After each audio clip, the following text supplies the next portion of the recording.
Alright, here is the first game of the last game. This is the final of Tournaments for Noobs. It is me, Stonerino, versus the Mighty Owl, who has actually done some pretty solid work throughout the tournament. So I'm hoping that I got a chance to put him in his place a little bit, because it looks like he's doing the best work right now.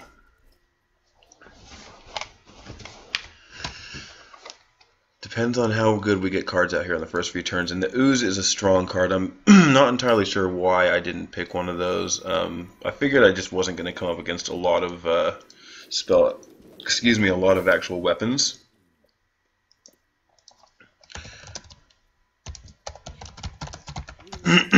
Excuse me. But yeah, this is the big card right here. The Shattered Sun Cleric, and getting a card out that you can play it onto is huge important. I would hope that he doesn't have like a polymorph or a fireball here, or even his frostbolts. I'd really like him to actually focus on trading into this creature, but that is a frostbolt. So the Ooze is gonna stay on the board, and we're gonna probably see. Oh no, he's gonna keep stalling. So he probably has another. No, he probably would use both frostbolts right away. I think he just figures he can take a big advantage here, a big lead. So at least we get to frostbolt back one. Excuse me, I suddenly got a frog in my throat. And we're going to buff up the elemental a little bit. We're still way behind.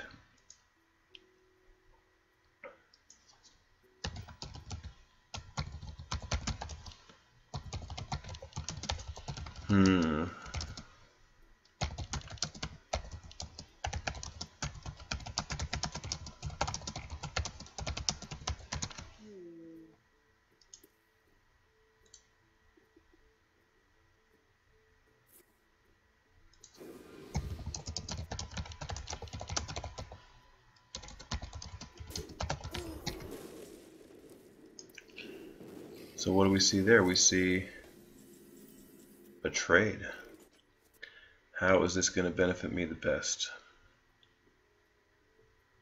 Let's put up some Flame Strike insurance. And now I need to draw into some of my burst damage so that I actually have a chance at coming back here. He's going to play Game Missiles? I wouldn't play Game Missiles. I think he's going to actually ping this. So he's going to buff that up and ping this. Yep.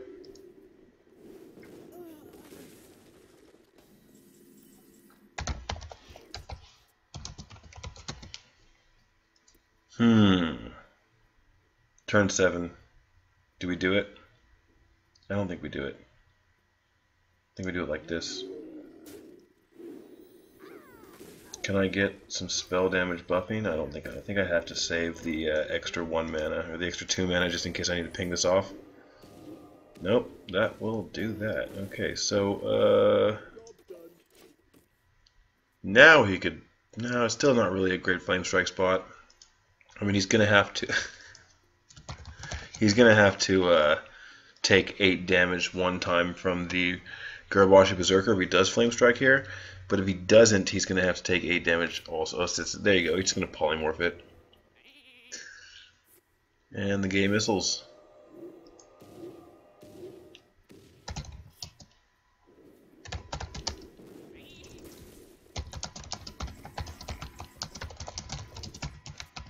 Okay, let me just see here. Just trying to do some explaining in my stream chat.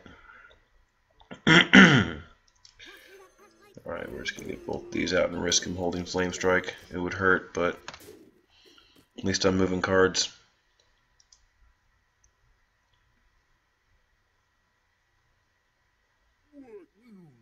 That is good. That's really good. The fact that he just played the Ogre. It's unlikely he's holding Flame Strike. He's going to have to draw into it.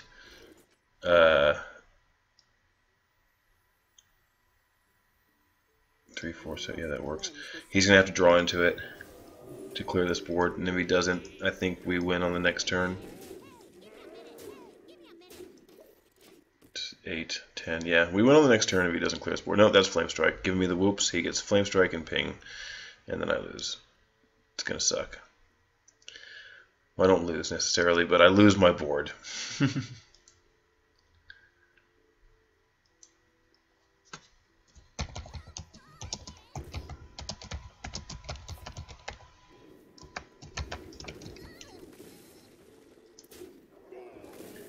Okay, well now I don't necessarily win.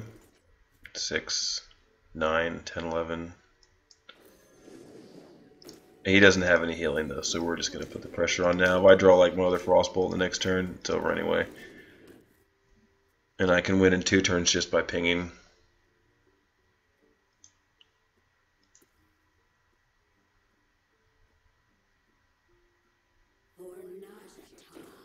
For Narnia. That's it. We win. Good shit.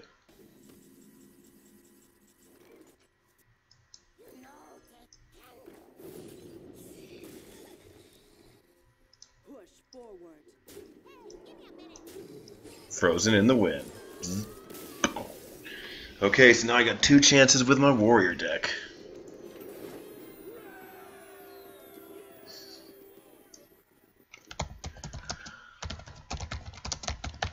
Two chances with like a super aggro basic warrior.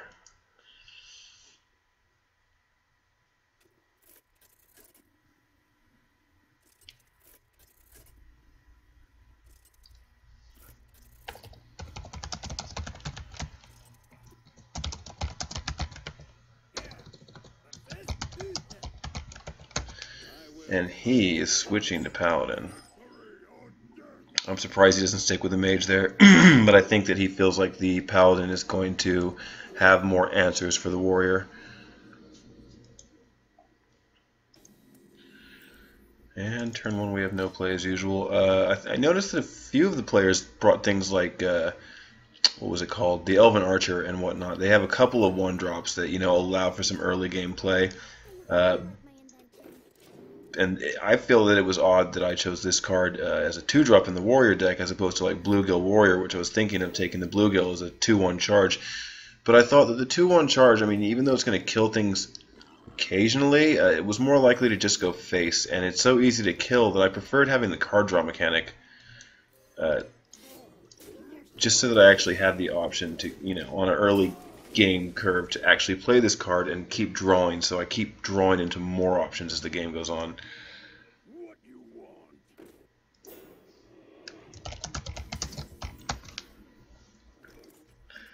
Okay, so we're going to clear that and put a decent charge out, and it's probably going to, you know what, no. I'm going to play softly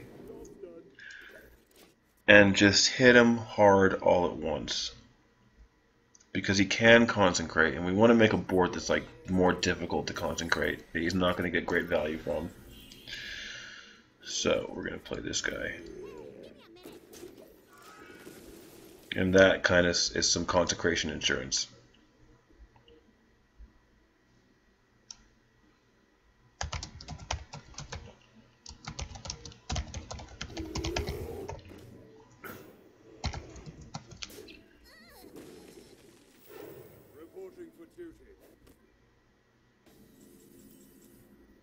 Okay, so that is not going to be the hardest in the world to deal with. We're going to go ahead and clear it out like that. And I'm slightly concerned about him buffing this. This is a really, probably terrible play. Wait, is there a better way? I don't know. There's a better. I think we're going to do this. We're just going to do that. I'm going to draw another card.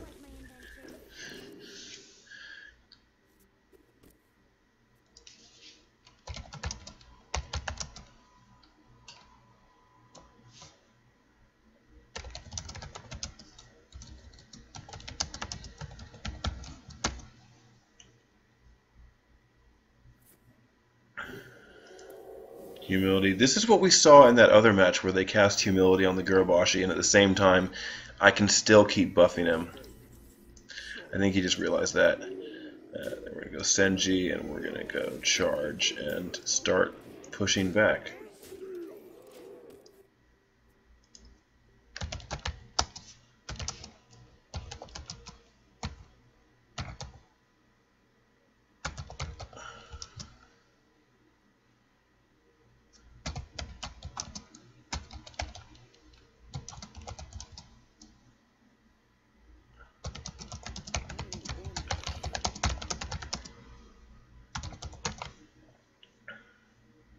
And since you see there, Azer that I got the win in the first game, then that's about how this is going to work out. Okay, so I think we're probably going to get consecrated next turn. The thing is, it's funny, is he's going to have to consecrate this before he can actually swing in, and that's going to have 7 attack. So that's some pretty good value. Now, considering that that's the case, and we have 8 mana, let's just put 2 more things that aren't going to die to consecrate on the board. And if I draw, well, I think I win anyway, but if I draw a sword, it's definitely going to help. I suppose he could play Holy Light here. Holy Light and Consecrate, but it's still not quite enough, I don't think.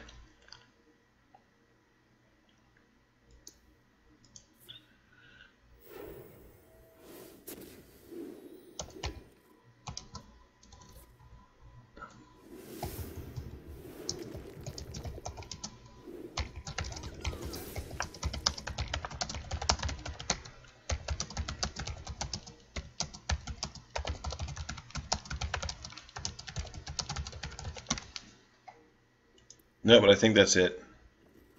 Okay, he's going to heal up to 10 and go down to 6, and then, yeah, we win. Okay, cool. We have a lot of ways to win.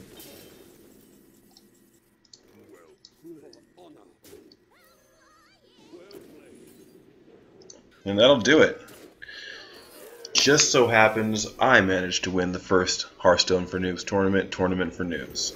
But, that's not really saying much, and it was really, I think, down to card draw when it came down to it. All depending on which one of our decks flowed a little bit, get better, and who got the actual good cards in their hand as they needed them. I think that was the real advantage in those games. Everybody played really well, and I definitely want to thank all of you for participating, and I hope we get to do this again real soon. And if you're watching on YouTube, I hope you enjoyed it. I know it's like not perfectly polished. I'm not a fantastic host. I'm really trying my best to get better at these things, but I appreciate you watching, and I hope you guys keep coming back and checking out the videos. Thanks a lot.